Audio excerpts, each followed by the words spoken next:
It's a free country. Hello, Las Vegas. This is Rolando Larraz with Face the Tribune. If you have nothing to worry about, if you are not a corrupted public official or elected official, you can face the Tribune. But if you're not, the Tribune is going to face you. And with me today, my co-host and future host of Face the Tribune, Mr. You got a promotion. Chris Garcia. Buenas tardes, Las Vegas. And my guest of honor, one more time, is Mr. John Estrada, my good old friend from the old days. And I'm proud to have him here. All day. Thank you, Chris. It was the old days. Thank you. Thank you, Rolando. I'm happy to be here with both you and Chris. Yeah, I changed my mind. I'm going to go for Hillary Clinton this time. We can go for Trump. In 4 years. Let me say this. I would only agree with that under one circumstance. Just one. What? And that's all those people vote on November the 9th for Hillary Clinton. Yeah. That would be fine. That would be fine with me too. Yeah. So all of you, please, that are thinking about voting for Hillary Clinton, vote on November 9th for her, because that's what she needs. She needs that kind of election. You know, I find out just now from a reader in California, Santa Maria, California. You know where that is? That's a very beautiful place. Really? Very nice. It's near Santa Paula. He said Down in the southern part of the state, but not all the way down. It's in 1901. It's not too far from the ocean. No? Not too far at all. When I was in Santa Monica, I lived about a block and a half from the ocean. That's beautiful. But when I was in Marina del Rey and I get up in the morning and I go to my balcony, I look down and that was the water. Now, was Venice Beach nearby there? Yeah. Yeah. Yeah, it's only one street dividing. That's a real trip. That place is a real trip. Have you been to Venice Beach? Mm-hmm. You've been in Venice Beach? Yeah. That's interesting. Really? What was the interest about? It's like a commercial zone. It's usually it's a free zone. Yeah, it's a free zone. Yeah. Everybody is free over there. Everybody do what they want. They dress the way they want it. I love Santa Monica. I love Venice. Cool. It's pretty cool. Yeah. You know, I have no complaints. I tell you, I had an apartment over there. My friend had the apartment, and she was moving out. She was moving in with some boyfriend she had, but she didn't know how long the relationship was going to last. So she didn't want to give up the apartment. And I said, well, let me pay the rent over there, and I use it. And she said, well, you got a nice place here in Marina del Rey. And I said, well, I like to have a little cubby hole once in a while where I can go hide where nobody knows where I am. And she said, well, if it's just like that, why don't we go half and half? And I can leave my TV and my stereo and everything in there. I said, oh, great. I wasn't thinking about buying any more of those stuff. And I said, how much is it? She said, $200. And I said, oh, great. So I went to my bedroom, pick up the $200, and she said, no, $100 a piece. Wow.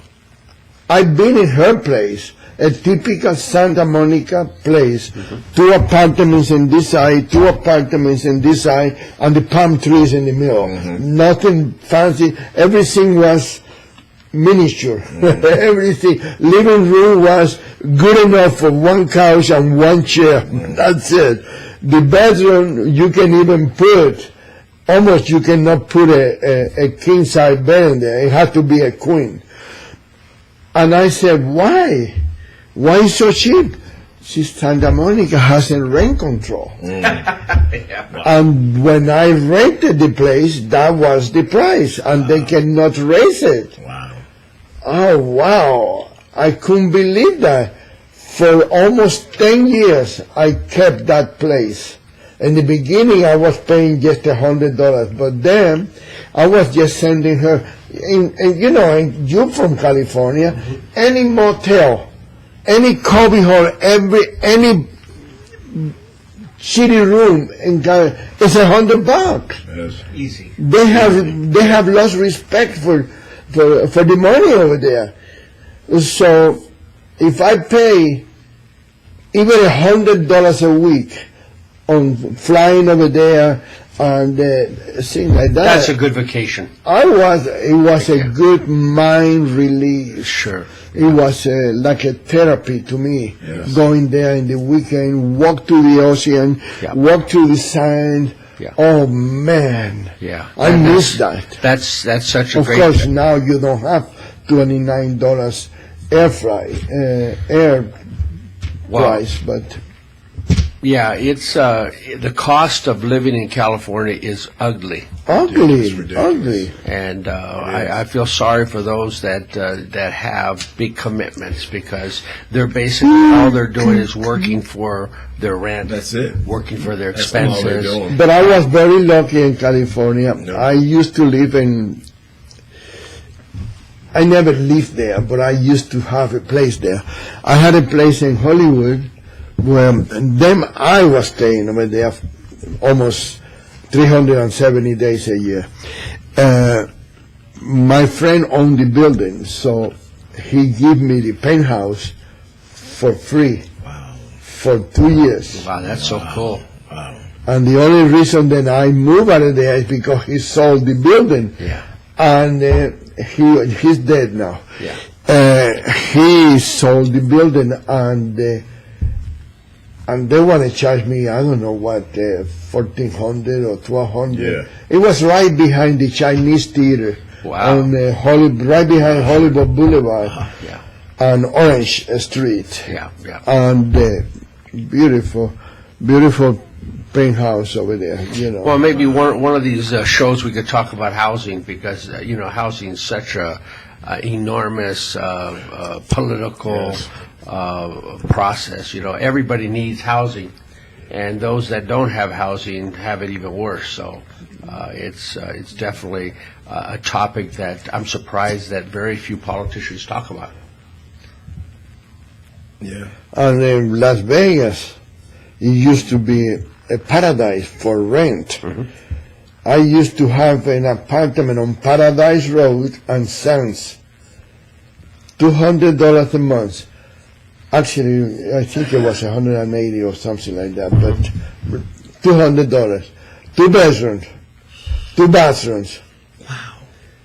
Okay? The utilities included. Wow. Well, Rolando, you've seen a lot in Las Yes. Vegas. You've seen the best comps, the best deals, Yeah. the best everything of Las Yeah. Vegas. And one day, hopefully, you write a book about it, because I used there's to a go- lot of people would I like tell to you, hear about I stuff used like to that. go to the Sands 2, 3 o'clock in the morning. Francis was the maitre d' over there. And we used to walk over there, me and my friends, and don't worry about, are you going to order for it? Because the Sands used to have the best Chinese food you can ever find. And actually, the Chinese chef, there was Su Pong, then went over to the Golden Nugget with Steve Wynn. But Francis was the maitre d'. He said, I order for you. And they used to have a table that you will, and he bring all kind of food, all kind, everything in there. One more, Yeah. Okay. Wow. Oh, the check. Oh, it's paid already. I don't know how much was the check, but I tell you, it was fantastic. A lot of writers, like especially entertainment writers, and they used to put the picture. I wrote about that not too long ago. They put the picture in the column. So when they walk into a hotel, the maitre d' will recognize them And right away, because the Maitre d' had the power of the pen also. You don't have to go to the casino or anything like that. The Maitre d' was allowed to come. Yeah. Maybe they have a limit, not like the casino, if Carl Cohen walk in and said, give me the check,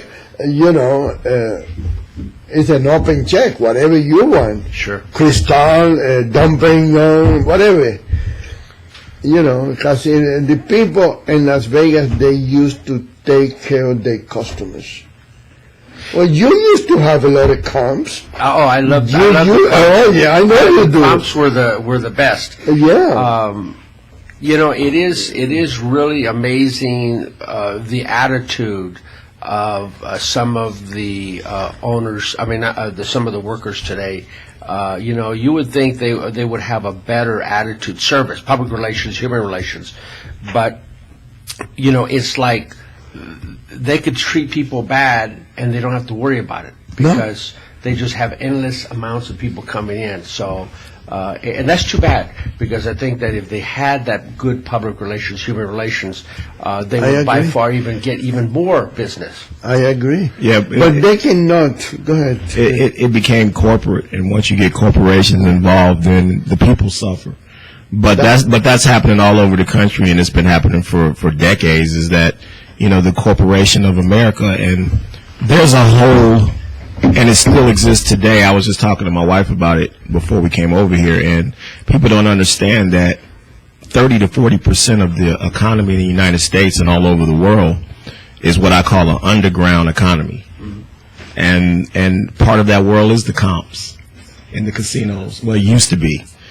But they had to stop that. They had to outlaw it because when the corporations and the shareholders feel like there's money that's being passed around that they're not getting a part of, that's what they got upset about. They have no respect for the clients, for the customers, no. It all became about money. It became about the bottom line, and it's the same with drugs.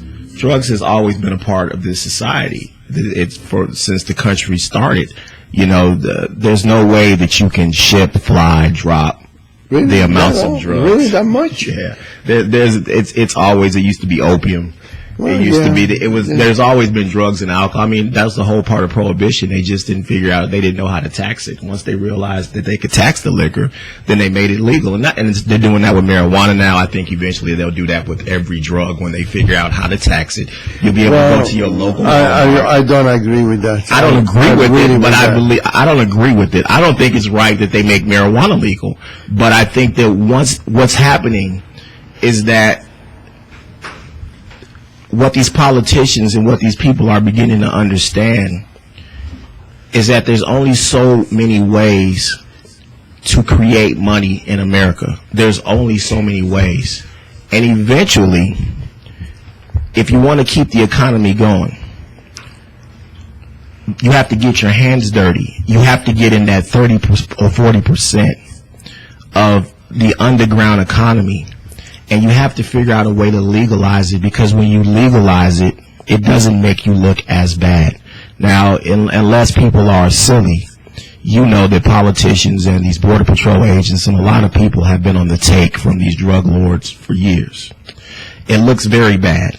So what you have to do then is legalize it, because at least then you tell the people, hey, we know this is bad, but at least we're legalizing it. We're going to take the money and we're going to pay for school programs, which they never are going to do. That was a failure in California. But you have to make it, you have to find a way to legalize it. But that's what they're doing. Let me just make this quick point.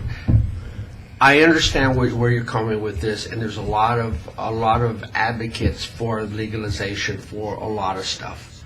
My feeling is you're taking yourself out of the frying pan and going straight into the fire. Absolutely. And people don't realize that absolutely the destruction of America it's like moving faster and faster and faster. Fast. And so morality, values, the greed is just like taking over everything. Do you know how hard it used to be to qualify for a home?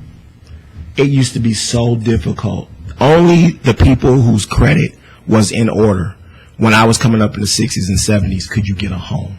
could you get a home loan from the bank. Well, You either had to be military or your credit had to be Well- very good. And what did they do in the 2000s? What did Bush and them do? They made it so easy for people to qualify for home loans that they knew couldn't. But they were tapping into that 30 or 40% of that underground economy. And look what happened. Okay. It turned out to be a disaster. I think with the cost of housing just rapidly appreciating the value, it took a lot of people out of the game.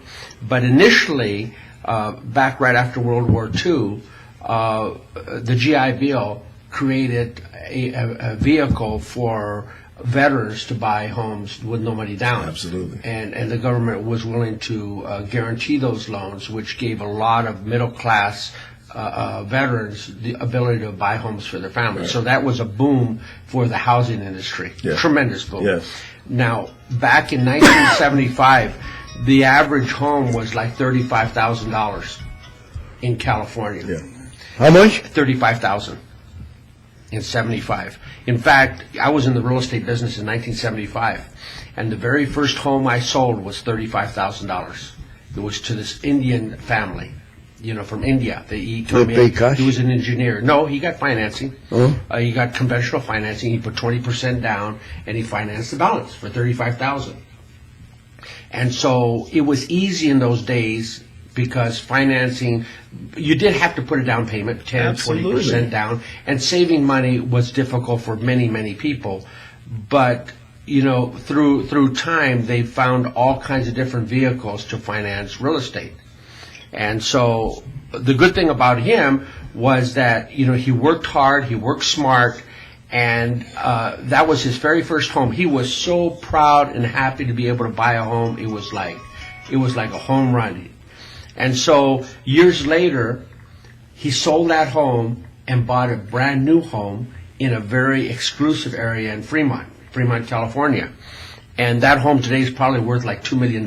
Fremont Street, you mean? No, this is Just Fremont, kidding. California. I'm just So kidding. you can imagine the opportunity people have had by buying real estate. It's been a good thing for a lot of people. Buying real estate, saving. There's a theory in real estate: always buy, never sell. And so, many people were very, very, very grateful and very lucky to be involved in real estate. But today, it's very difficult because it's very tight. If you have bad credit, which a lot of people do, I'd say the majority No, have bad credit. also, let me tell you something. I believe that the law enforcement have a lot to do with that too. I tell you what, I knew a guy that used to work at Caesar's Palace in the showroom. I think he was either a busboy or a waiter. I don't remember that. But he also worked at the Aladdin banquet that they make a good chunk of money. Sure.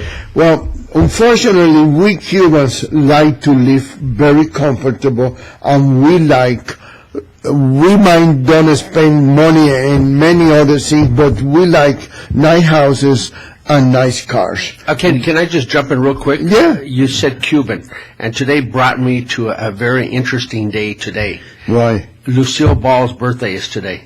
Oh, really? They were. How old is she now? I don't know the age, but she was way up there. She used to have a friend that lived in that building that I told you in Hollywood. Wow. And then we used to ride the elevator together. I mean, if there's any couple in America, Lucille Ball show and Ricardo were mainstream. She used to joke. We never been friends, but she in the elevator. Oh, another Cuban in my life, and she was already old, But anyway, what was I saying? Oh, so this guy bought a beautiful, beautiful house, big tall gates, lights all over. In the nighttime, I used to joke in the newspaper. I call him the power company because he got lights everywhere, and they started investigating him. They started investigating him because the house that he bought. He got the money to buy it. He used to make easy $1,000 a day. Wow. And the houses was not that bad at those days. Oh, yeah. I'm talking about the 70s. Sure, yeah. You can buy yourself a mansion for a relatively amount of money in those days. I never been too much into real estate. I never been that much. But I tell you what Chris was saying about the drugs. I think it make a little sense. Look how much, and I'm not encouraging drug dealers, okay? But look how much El Chapo Guzman have done for his time. right. Look how much money he put back in his own community. Okay, he make schools, he make churches, he helped a lot of people, he put a lot of people to work legally, not in the drug business. Honestly, if you got rid of, and people wouldn't want to hear this, if you got rid of the drug activity in America, the economy would collapse. Probably. The drug and liquor and gambling part of this economy, I would estimate it at about 50%. Are you talking about the sin economy? Absolutely. Yeah. I mean, Look at John Gotti. And prostitution. And prostitute. Oh, absolutely. Look at John Because Gotti. really, All of those people spend money. the number All one, of the number one industry in the internet is sex. It's sex. Yeah. Let me tell you, John Gotti, I used to see him fighting with the kids in the area where he used to hang around. He don't live there, but he hung around there. And push the kids to go back to school. What are you doing out of school? Go back to school. Absolutely. No, they're gonna. So he walked the kids, so the teacher or the principal don't get upset with the kid. Yeah. And he did a lot of things for the community. They put the money where they should. I think the mindset of a man like El Chapo, or John Gotti, or something, they live a dual life. They're living, killing people, living a life of very difficult situations, and then I guess they're conscious they have to do something else on the other side to sort of relieve all that. I think everyone does, though, John, in a way. I mean, look at our political leaders. Look at our military. I mean, they have to kill innocent people in the line of duty. That's what you have to do. At the same time, they're good people. They're good men and women. And let me tell you something. I believe, I lost my train of thought. I believe then it's not that they live a double life. They don't push the drugs in anybody. Nope. Sometimes let me tell you, forget about the drug. And the casinos, there was a comedian, then if they was going to take his salary, he would be working in that casino for 1 year without getting paid, because that's how much money he owed to the casino. The casinos, I seen the casinos close the credit line to people because they knew they could not afford to keep on. And when you are doing, it's like drinking or any other vice. When you are infatuated in there, and then I'm going to win next time. I'm going to win. No more. Go home. Go to your room upstairs. Take a shower. Relax. Come back tomorrow. Yeah. And then they take you out of there. The drug dealers, Pablo Escobar in Colombia. Pablo Escobar even ran for Congress and won the election. And what did they do to him? They forced him to quit the Congress after he was elected by the public, by the country. I mean, and he probably would have been coming out of the drug business if he would have been, and he could have been the president of Colombia. Sure. I never met Pablo Escobar, but I tell you, I hear a lot of stories about him, and he wanted the best for his country. absolutely. We had growing up. I think some of the mafiosos are some of the most patriotic people in the world. Absolutely. Too. They want America to be the way they do. And they want it to be successful.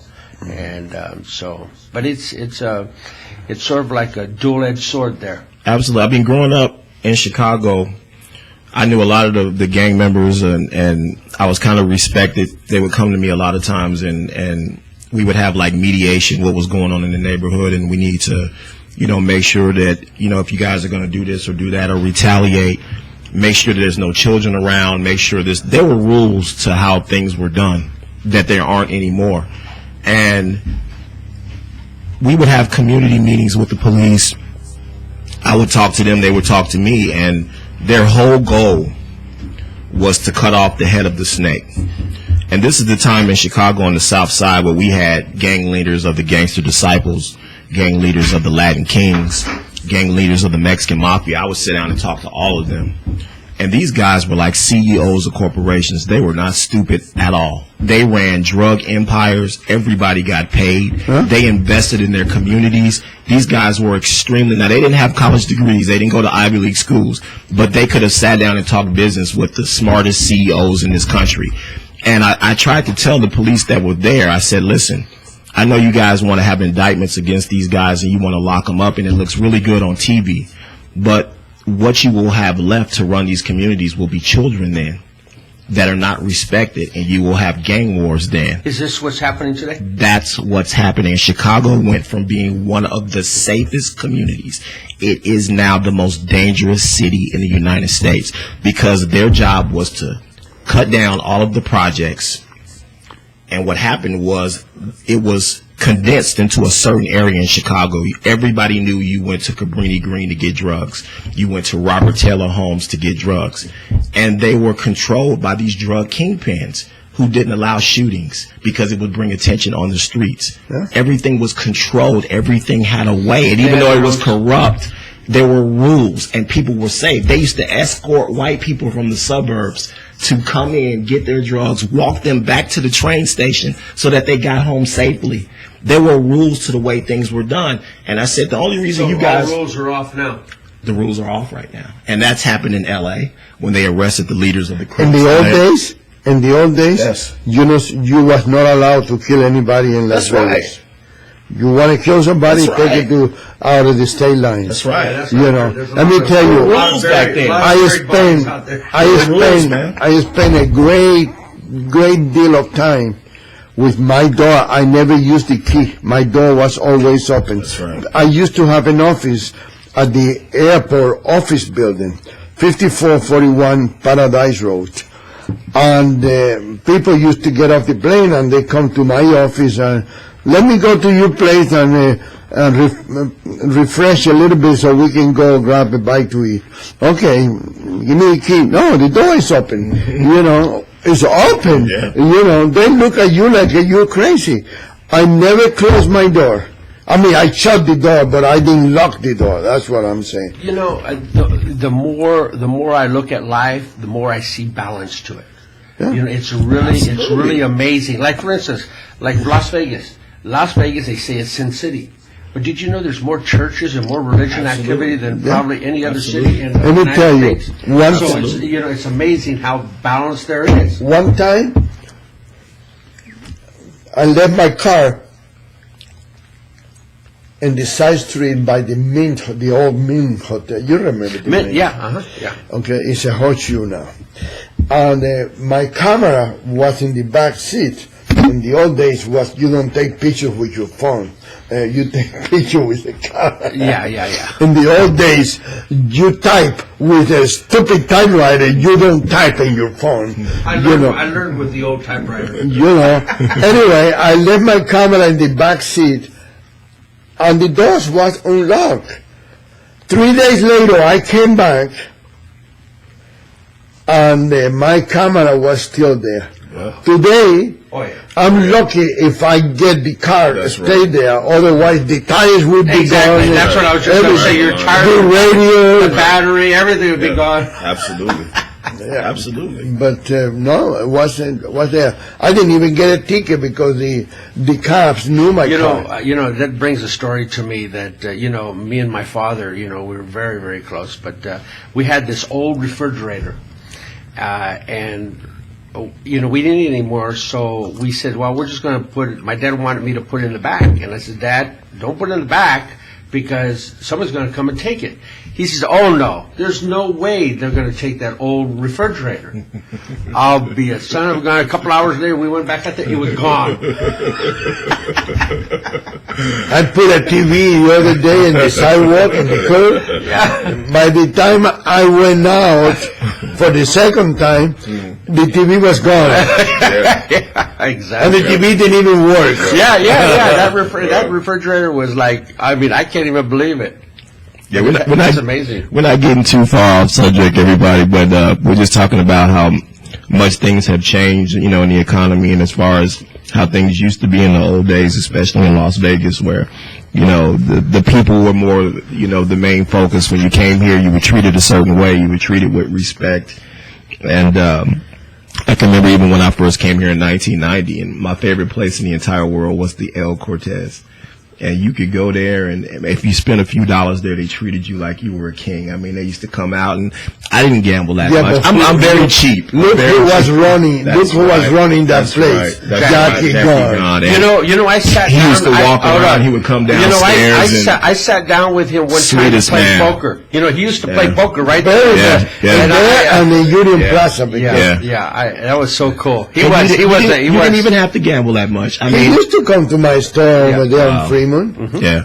And he got to know me after a while, and I forget the name of the little restaurant that's in the middle. And Roberto. yeah, Roberta. and he would see me. We went to eat there one day. Yeah. Huh? Yeah, he Main would- Street too. Remember Yeah. the seafood? Yeah. Yeah. He would see me standing in line, and he would point to me and go, and they would open the door and let me pass by everybody else and go get a seat. And he didn't know how much I was gambling. Honestly, I mean, me and Rolando are a lot the same. Cubans are like Jews. We're very cheap with our money. I would do $5 a bet on the table. Yeah. But he always saw me, so he was like, he's a regular. Well, Because he's always. Not only that, knowing you, I bet you always behave the best. Oh, yeah. You always mind your own business, and they look at all those things. Believe me. And you know what? That's what I'm talking about. That's public relations, That's human right. relations. He That's knew right. how to deal with people.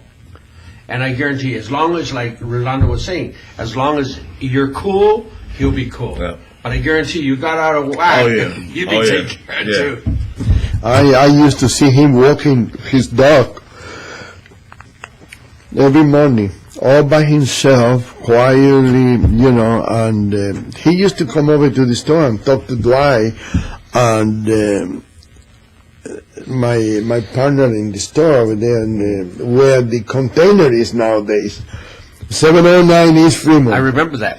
I remember And that address. he was in a wheelchair. He had a very, very bad, what do you call sugar? Diabetes, and he lost one leg, and it was terrible. Yeah. Very, very nice guy. Very Yeah, nice he guy. was. Never had any problem with him. Never want to be the boss.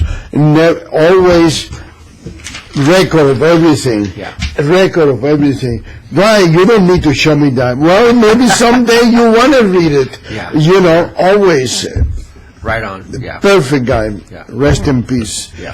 Most of the good people dying, and we still Well, have. now Jackie's son is now part of South Point. Is that true? Yeah, he is the South Point. Yeah, he is. No partners, no nothing. So he is South Point. His other kid, Michael Jr., Jackie Jr. died. He was running the Union Plaza. The Union Plaza, yeah. And that affected him very much. Oh, I bet, yeah. But let's go something a little bit more, now that we're talking about the past. I got this letter today in the mail, believe it or not, with a mail stamp and everything.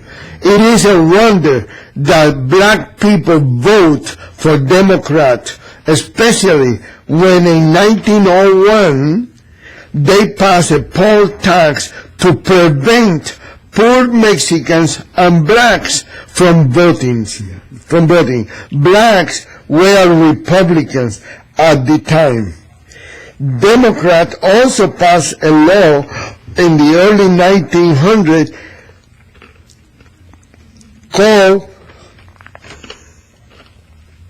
called white primary, which restricted Democrat primaries to white only. Yeah. It continued until 1965. Right. I guess because in 1961, Sammy Davis was playing at the Sands, and he could not stay at the Sands. Yeah. He was staying in the West Side. I used to take him back over there. So please vote for Mr. Trump. It has to be a hell of a lot better than what we have been getting. Well, Rolando. I come from a black Yeah, That's what I've been saying. That letter is right on target. But take a look at But that. I didn't know that they prohibit Yeah. the black to Well, vote. look at many Democrats don't realize that the Democratic Party is a party of slavery. Abraham Lincoln was Republican. That's right. Many Democrats don't even know that. He took this country to war Yeah. to give black people their freedom. So He lost his life. So because let of me that. let me And just women He was a too. Republican. and let me That's just right. say, my guest tomorrow, Dennis Da Souza, he is the producer of the movie Hillary's America, the movie, and he'll be on tomorrow at 1:00 on Conservative Roundtable. And so he goes through the Hillary's America, basically goes through the whole history of the Democratic Party. It's the most frustrating thing for me, John, is when I watch TV. So how- Go ahead. to what's so intelligent that they did in the 60s is they went around to these major metropolitan cities, whether it be Jesse Jackson in Chicago, Andrew Jones in Atlanta. They went to these in LA, I forget the name of the Black Panther leader that they had in Los Angeles. And they picked spokespeople for black people like they speak They're selected. for all black people. And I watch TV now and I'm like, me and you have nothing in common. Why is he on national TV speaking for all black people, saying that there's no way anybody with any sense black would vote for Donald Trump? And I'm thinking, who gave him the authority to speak for all African Americans? It's And incredible. you talk about Jesse Jackson? Oh my God, Al Sharpton, who picked these people to speak for the black community? Because the media, because they're selected. yes, you It's- say that all the time. The It's word corrupt. selected. I'm telling you, Unbelievable. It is so corrupt all the way, and they're all together. Yes, But you know what's funny? You know, if you- know Yes. what's funny? The black community do not even pay attention to what they say. no, they Most don't. Americans don't pay attention. No. I know, but It's I'm talking amazing. about the black. No. Black on black. They don't Black believe people them have because no respect they for only Jesse come Jackson in out. Chicago. They None. only come out when it's Zero. convenient for That's them. right. Well, let me tell you what. On many occasions, they created the problem, That's right. or they That's right. put somebody to create the problem so they can come over and solve the Well, problem. let's take a look at what's happened Absolutely. in Chicago. Yeah. You're an expert in Chicago. Take a look at the mayor of Chicago. Best buddies of Obama. That's And right. they're not doing anything to solve the Nothing. black killings there. Nothing. 3,000 Absolutely not. people have been killed this year. 3,000. And so They what, already passed last year's murder rate. Already. We still You know, have 3 months to go. Illinois is the only state that have 3 governors serving time in a That's penitentiary. right. That's right. At the same time, Do you know? I just want to That's say right. that there's more killing in Chicago going on than any of these wars that we've been in recent times. That's right. it's almost like Al Capone, Lucky Luciano, and somebody else. That's right. You know, There's that's a war going on there, and there's nothing being done about it. Well, Nothing.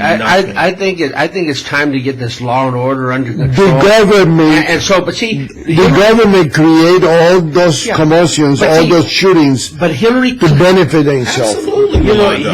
Hillary Clinton does not abide by the law. You think she cares what happens Oh, to no. anybody else? No, absolutely not. Absolutely not. You know, they're gonna rally Jesse Jackson, and they're gonna bust black people to the polls to vote, and they're gonna get their vote. And a lot of times in Chicago, it's a fact they pay them. They pay you $50 to go vote, and give you a turkey. And in 4 years, they'll see you in 4 years. And they've done. If you go back, it looks Before the 4 years? Yes, it looks worse now than when I was coming up. There's more vacant lots, dilapidated buildings where there used to be businesses. And you go back there, and I went back my last time in 2005, and I said, I'll never come back here again because it's just that sad. It's just every day, all you hear is police and ambulance and another kid getting shot. And the school system there is atrocious. And when, I laugh, but I laugh to keep from crying when Donald Trump says, I'll do more for the African American community. And then he always says, what do you have to lose? It's the truth. Could it get worse? What could he possibly do to make it worse in those communities? Well, I tell you what, I think what I like about Donald Trump is he's a businessman. Yes. And a businessman is looking for results. That's right. I guarantee you they're going to want to take a look at the bottom line. He sees green. And That's the it. bottom line, That's if it. the bottom line is losing, Donald Trump does not like to lose. That's right. Let's face Well, that. no, he doesn't. That's right. I tell you, I hope then the election can be fair and square. I believe if the election is fair and square, he will win. Well, let's say this, that the only way for it to be fair and square is for everybody to start voting now. Vote now. Don't wait for November the 8th. Go That's take a your good point. go take your family, a your good friends, your neighbors, anybody that believes that are supporting Donald Trump. Go and vote today. I don't agree with you, but you have more experience than I do Well, in politics. I don't believe that people should be voting, early voting. That is, first of all, I found this early voting despicable.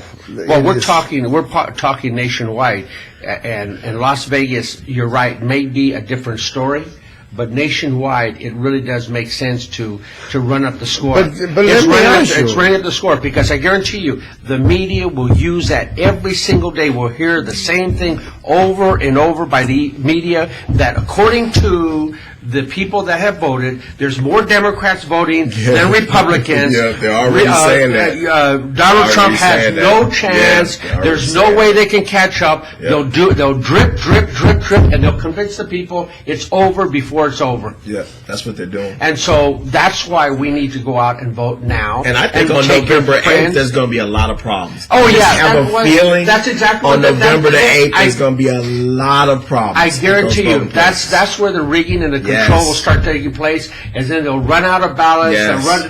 they'll play their little games, and then guess what? If you wait till the last day, your vote's not going to count. Absolutely. Why not? If everything's broken down, People will get frustrated. the ballots and go are home. lost. They will. People are not going to want to wait in line No, for they'll go 1,000 hours to go and vote. They're going to get frustrated. They're going to go home. So go vote now. You got straight right to the polls. Go vote. Get out of the way. Take your family, friends, neighbors, and go and vote. And let's run up the score. Donald Trump for president. Maybe know- you have the experience that I don't. John, you run for president, you run for Congress, you run for U.S. Senate. U.S. Senate against who? I ran this last election cycle. And I decided to withdraw my candidacy because me and another candidate were so aligned politically. We were going to split the vote anyway, and there was no chance for both of us to even. So he make an won? impact. He didn't win, but he was a conservative, and he came in second on the Republican ballot, which was amazing because everybody else spent millions of dollars, and he spent $50,000, and he finished second. So that tells you the power that we had on social media. Yeah. Wow. Yeah, everybody's advertising in social media. It's the place. Look at the newspapers. The only time they can, it is in the editorial this week, tomorrow. The only reason that they are getting advertising is because they promised the endorsement. Well, Look at the paper. Like last Sunday, I think it was, they brought in an extra, I forgot what they call them now, a flyer inside the paper with all the candidates and everything. And look at the people that are in that tabloid, and look at the endorsements. 90% of the people that have advertising in that paper, they have endorsements. Sure. Yeah. I want to see the polls when they come out Monday. I think this is a dead heat race. Oh, I'm dead convinced. even. I'm convinced, Chris. I'm I think it's convinced. dead even. I'm convinced I it's don't going to be. think so. I think it's going to be a I don't close think election. it's dead even. No? No. I think they might make it dead even, but I think Republicans are going out to vote this time. I think They that's are, true. it's not going to be that close like people pretend or people tell you it's going to be. hope I so. believe that the people are going to do. I don't know. Maybe I love this country too much and I am blind. You don't want to let I'm it go. blind. You don't Yeah. want to let it go. I don't want to let it go either. That's You know, why. but I that's why believe- we're here today. I believe we're here today. that the people of this country are going to do the right thing. You know, it is I hope you're right. something that I have inside me. Yeah. They're not going to destroy the country that way. Look at Cuba. Look at Venezuela. Look at any of those. Look at Syria. Look at any of those countries that they are starving to death. They are dying in the street, either by bullets or by hungry, but they dying no matter what.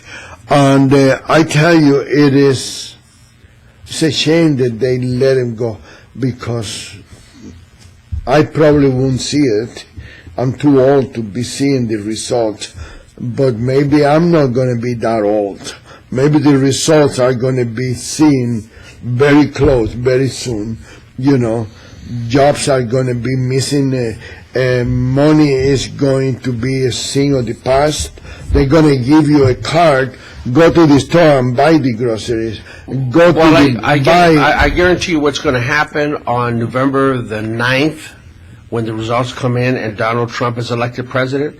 The Democratic, the White House, all the Democratic places are going to be using all their burning of all documents, getting rid of all the evidence. That's fine.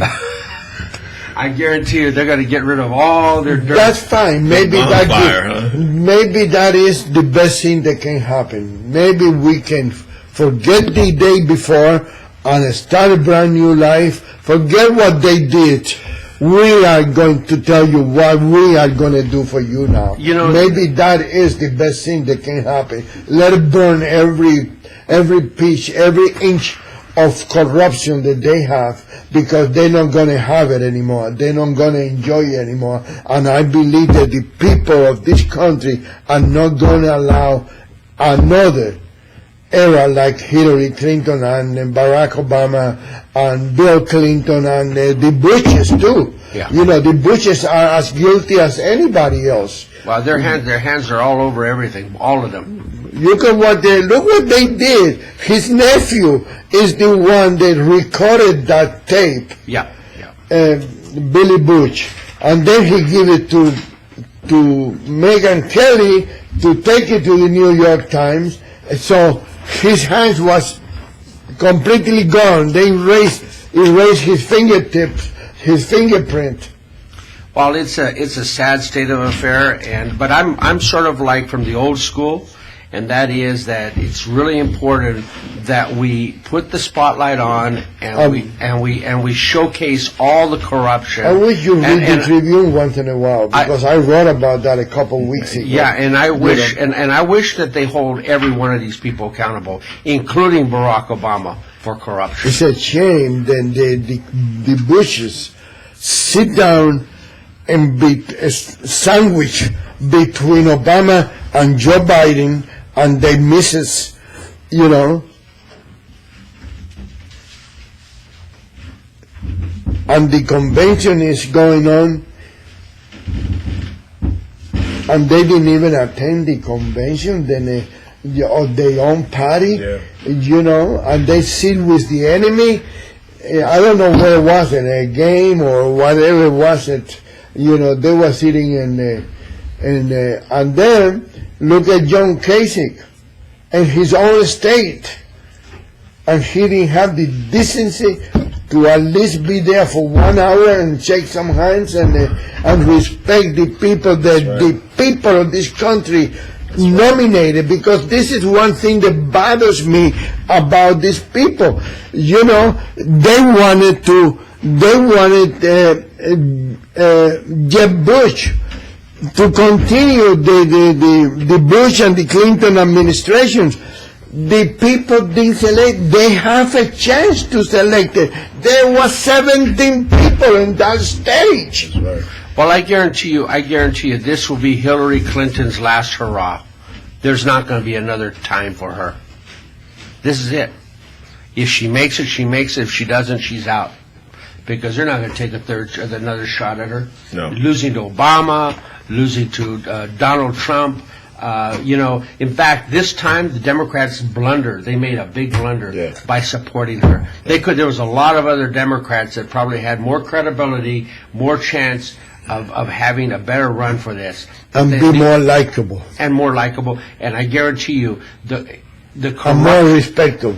Because let me tell you, I'm sorry to interrupt you, it's a difference between respecting you and being afraid of you.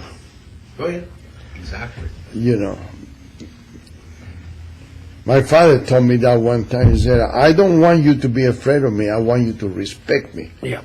You know, but no, that's not. Well, like I put in my email today and put out the notice that the Democratic Party has been corrupt from day one and is still corrupt.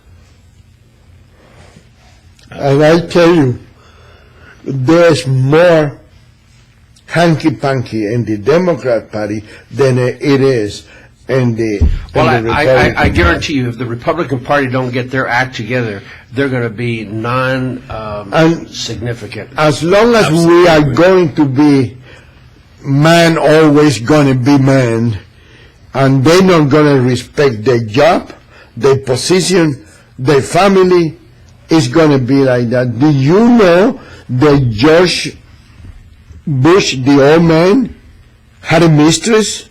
Oh, I never knew that. Oh. I didn't know that. Oh, yeah. I did shake his hand once. And Barbara Bush met her rival. Oh. And she told him, either you finish or I'm gone.